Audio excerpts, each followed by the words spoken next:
100 meters After here, he round might have one, been the fourth guy. the leader is Now what Harrison. happens? Santa Monica Track Club wanted to run their own relay here. They said, we're ready to set the world record. We'd like to do it for the Goodwill Games audience.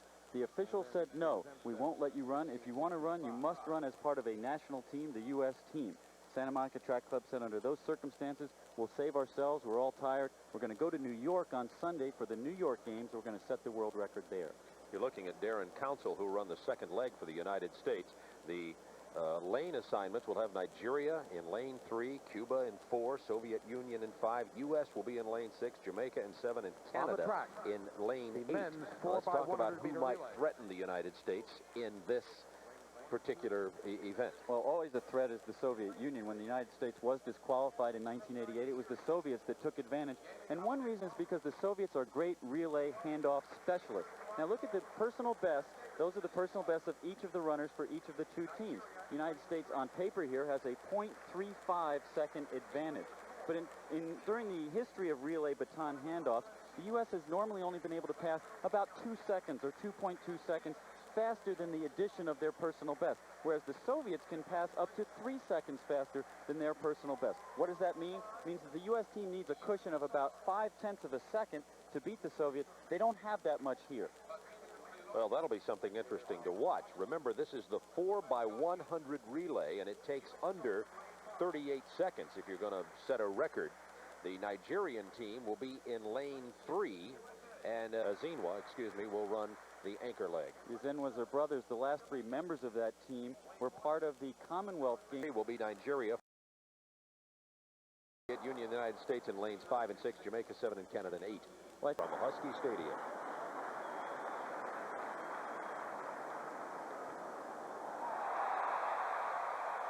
That cheer for the triple jump competition.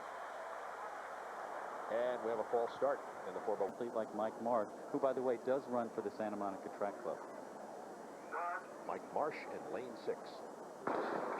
It's a good start. The first 100 meters of the 4x100. Briesgen and Mike Marsh. Marsh is out very, very well. He's holding the distance on Briesgen. And the U.S. had a good handoff. No advantage to the Soviets on that one. Darren Council for the United States. Vladimir Krylov for the Soviets on the second leg of the 100. And Leandro Penalver of Cuba also running well. Cuba looks very, very good on the inside. Council ran a good leg, but the U.S. is going to need a margin. Here comes Cuba and the United States. Dennis Mitchell, Joel Isasi. Mitchell, Isasi. Is Cuba going to pull the upset? Mitchell and Isasi at the wire. Oh, it's close. It looked like Mitchell got him, but did he get in front by the time they crossed the line? The Cubans think they've won, and Dennis Mitchell thinks he's won, and that was a pressure performance by Dennis Mitchell, the guy who grew up racing on the streets in Willingboro, New Jersey. Got the victory for the United States, a come-from-behind win, and a blazingly fast event. It brings everybody to their feet here. Here's the first handoff, Greg. And this is the one that I thought went well for the United States. You see them up towards the top of the screen. Good extension right through the relay zone. That's what you want, is for the baton to move at top speed. You don't want anyone to have to slow down. Darren Council, the sheriff from Gainesville, Florida, ran a very good backstretch for the United States. It was around the third turn on the third leg that Andre Kaysen, who's a good relay performer, seemed to be caught by the Cubans. Now, here comes the last handoff. Kaysen was caught by the Cubans. The Cubans all the way over on the right there. Now, Joel Isasi is more of an indoor specialist. That means he's good at running 60 meters, and that's really what happened here. He had a good lead coming down the home stretch. Over on the left, though, Dennis Mitchell, a pressure performer, the guy who did it all for the University of Florida.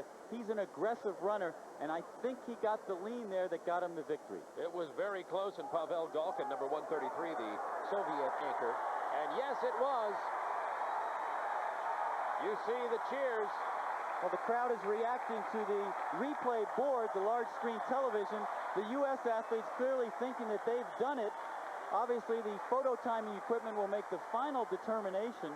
Still waiting for that official word. The United States has already started celebrating with their flowers, but we have not received the final word on whether or not it was Dennis Mitchell who went across that tape first yet.